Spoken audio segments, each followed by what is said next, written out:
اللهم صل على محمد وعلى آل محمد كما صليت على إبراهيم وعلى آل إبراهيم إنك حميد مجيد. اللهم بارك على محمد وعلى آل محمد كما باركت على إبراهيم وعلى آل إبراهيم إنك حميد مجيد. أعوذ بالله من الشيطان الرجيم. بسم الله الرحمن الرحيم.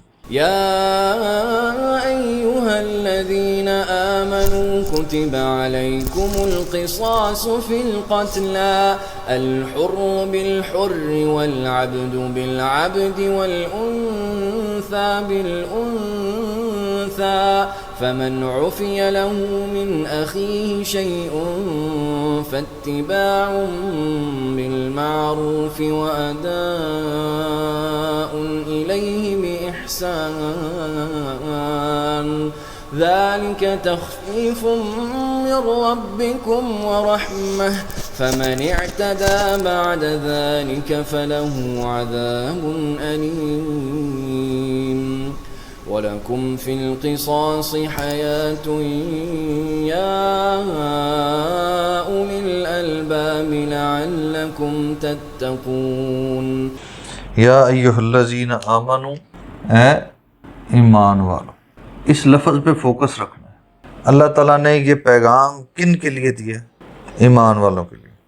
تو یہ بات ذہن میں رکھیں کہ اگر تو اگلے جو احکامات آ رہے ہیں ان احکامات پہ ہم عمل پیرا ہیں، اگر تو ان احکامات پہ جو شخص عمل پیرا ہوگا وہ کیا ہے؟ ایمان والا. اور جو عمل پیرا نہیں ہوگا، بس آج کے اس سبق میں یہی بہت اہم بات ہے. کتبہ فرض کر دیا گیا، علیکم تم پر، القصاص قصاص بدلہ، فی القتلہ مقتولوں کے متعلق. اگر تمہارا کوئی قتل ہو جائے تو اس کے لیے اللہ تعالیٰ نے قصاص کا نظام وضع کر دیا ہے اور اس کو لازم قرار دے دیا، فرض قرار دیا. الحر بالحر، آزاد کے بدلے آزاد، والعبد بالعبد، اور غلام کے بدلے غلام، والانثی، اور عورت کے بدلے بالانثی عورت. فمن عفی لہ، پس جس کو عفی لہ معاف کر دیا جائے، من اخیہ، اس یعنی مقتول کے بھائی کی طرف سے. بھائی سے مراد وارثین، صرف بھائی نہیں ہے، شیئن کچھ بھی. فاتباع بالمعروف، پس اس معاہدے کی پیروی، بالمعروف اچھے طریقے سے.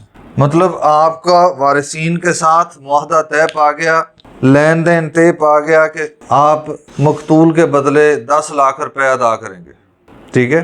تو پھر یہ ہے کہ احسن طریقے سے آپ ان کو 10 لاکھ روپے ادا کریں. وَأَدَاءٌ إِلَيْهِ بِإِحْسَانٍ، اور یہ ادائیگی احسان کے ساتھ ہو. احسان کیا ہوتا ہے؟ نہیں، جو معاہدہ ہے اس سے بڑھ کے دینا. احسان ہمیشہ کسی کے اوپر احسان چڑھانے کا کیا مطلب ہوتا ہے کہ آپ اس سے جو اس کا حق ہے اس سے بڑھ کر دے دیں، ٹھیک ہے؟ ہمارے ہاں کیا ہوتا ہے، اگر کسی کے ساتھ یہ بات طے پائی جائے، غریب آدمی کا بیٹا مر گیا ہے تو وڈیرا سب سے پہلے تو اس کو مجبور کرے گا کہ تو معاف کر، ٹھیک ہے؟ اس کو عزت نہیں ملے گی.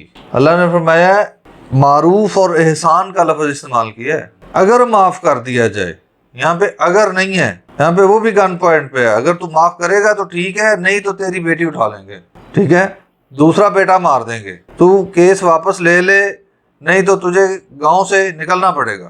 میری آنکھوں کے سامنے ایسے واقعات ہیں، ٹھیک ہے؟ اور پھر اگر وہ غریب مانی جائے تو پھر جو 10 لاکھ 15 لاکھ 20 لاکھ اس کے ساتھ طے ہوا ہے وہ اس کو دیا کیسے جاتا ہے؟ جیسے بھیک دی جاتی ہے، اور وہ بھی پورا نہیں دیا جاتا، وہ معاہدہ ہو جاتا ہے پھر وہ دیا بھی نہیں جاتا، ٹھیک ہے؟ تو اللہ نے حکم دیا ہے کہ اگر یہ آپ کا معاہدہ ہو جائے تو اس کو ایک تو اچھے طریقے کے ساتھ اس معاہدے کی پیروی ہے، اور پھر ادائیگی بھی احسان کے ساتھ ہے. اس کو اپنی طرف سے مزید اضافہ کر کے اس کو ادائیگی کریں. کیونکہ ان کی جان گئی ہے، ان کی دل آزاری ہوئی ہے، وہ تکلیف میں ہے، تاکہ ان کا ازالہ ہو جائے. اور یہ سارے احکامات اللہ تعالیٰ نے کن کو دیے ہیں؟ ایمان والوں. جو ان پر عمل کرے گا وہ ایمان والا ہے. غلطی سے قتل ہو گیا تو اب اس کا خمیازہ بھگت لے، تو پھر وہ ایمان باقی رہے گا، ورنہ نہیں۔ ذالک تخفیف، یہ رعایت ہے، من ربکم، تمہارے رب کی طرف سے، ورحمت، اور رحمت ہے۔ یعنی اگر اللہ تعالیٰ قانون بنا دے کہ نہیں قتل کے بدلے قتل ہی ہے، ادائیگی نہیں ہے، تو پھر پھر تو قتل ہی کرنا پڑے گا نا، پھر اس میں تخفیف تو نہیں ہو سکتی۔ یہ اللہ کی طرف سے خاص رحمت ہے کہ اس نے اس قانون میں تھوڑی سی نرمی رکھی ہے۔ فمن اعتدی،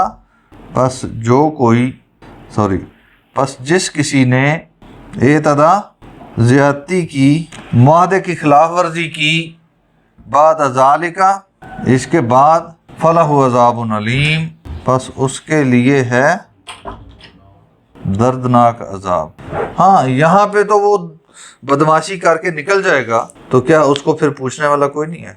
وَلَكُمْ فِي الْقِصَاصِ، اور اگلی آیت میں اللہ نے اس پورے معاملے کا فلسفہ بیان کر دیا۔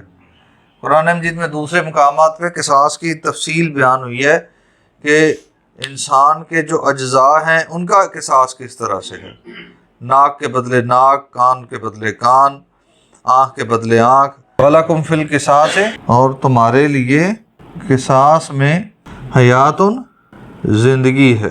انسان سمجھتا ہے ایک تو چلو مر گیا، ایک اور کو مار دیں گے تو زندگی کہاں سے؟ اصل یہ بات ہے، جب انصاف کا نظام قائم ہوگا، انصاف کی فضا قائم ہوگی، پھر لوگوں کی عزت، جان مال کی حفاظت ہو جائے گی، محفوظ ہو جائیں گے۔ یہ ہے اصل فلسفہ کہ ایک دو کو لٹکا دیں گے تو باقی خود بخود سنبھل جائیں گے، جب ایک دو کو نہیں لٹکایا جائے گا تو پھر وہ ریچھ بن کے بکھرے ہوئے تو معاشرے میں تباہی پھیلائیں گے۔ یا اول الالباب، اے عقل والو، لعلکم تتقون، تاکہ تم پرہیزگار بن جاؤ۔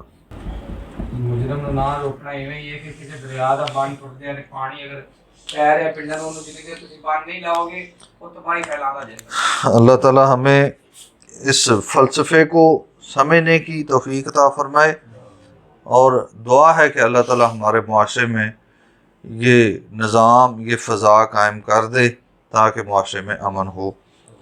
اللہ تعالی سمجھنے اور عمل کرنے کی توفیق عطا فرمائے۔